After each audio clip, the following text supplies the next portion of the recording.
The investigation into the shooting death of conservative activist Charlie Kirk on Wednesday is underway as the FBI combs through the evidence on the campus of Utah Valley University. Political and criminal justice experts, they're also looking back into modern American history at the examples of politically motivated violence. Youngstown State University Associate Criminal Justice Professor Richard Rogers is joining us now.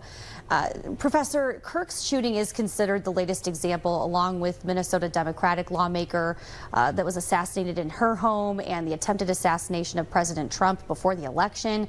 From your background in criminal justice and violent language, do you believe that political violence is on the rise right now? Yes, the events themselves are hard to predict. They go up and down. For example, when we look at the pandemic, things are really high in terms of certain kinds of crimes and they fall. But what is of concern is we could call it a culture of violence that's being institutionalized in a number of ways. In the research that we're focused on, we're seeing two things in particular. One, there is an increase in discourse that we would call violent. I'm sorry, not violent, toxic. We were looking at violent discourse, and violent discourse is actually fairly constant throughout alternative social media that we look at. But when we look at toxicity, which is like vulgarity, racist discourse against certain gender groups, discourse that's against religious groups, that discourse has definitely been rising over the last few years. The other thing that's really noteworthy is the mainstreaming of some of these ideas. You can see where they're latching on to other ideas and lifestyles that are not necessarily tied to groups that we think are extremist or violent. So you see and let people me jump in here, Professor. With the current rhetoric and division in American politics, is it possible the country can dial this back? Well, yeah, I'm optimistic in that sense. I think we can always do that.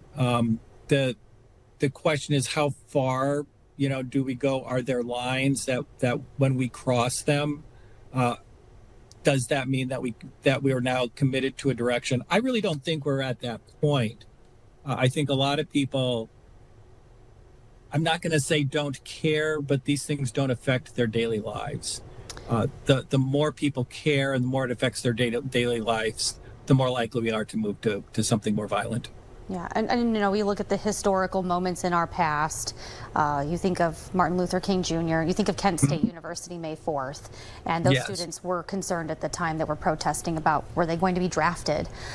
Yes. Wondering what has worked in the past in terms of the justice system. Has any of that helped to quell and deter some of this because they knew punishment was on the other side? It's not clear to me that something like political violence gets tied to the justice system. And the reason is because that's where it gets tied to your lifestyle and to your beliefs. So the justice system can't come in and say you cannot believe certain things, which is different from what you might see with street crime when you're dealing with a drug dealer. Okay. And you do have a focus on social media, digital communication. Real quick, how much is social media playing a role? I do think that social media does perpetuate certain beliefs. That's where we do see the toxicity.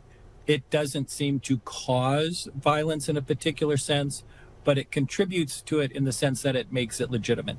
All right, great to have your insight tonight. Thank you so much for joining us here on 21 News at 5 as we continue to follow this evolving story. Appreciate it. Thank you.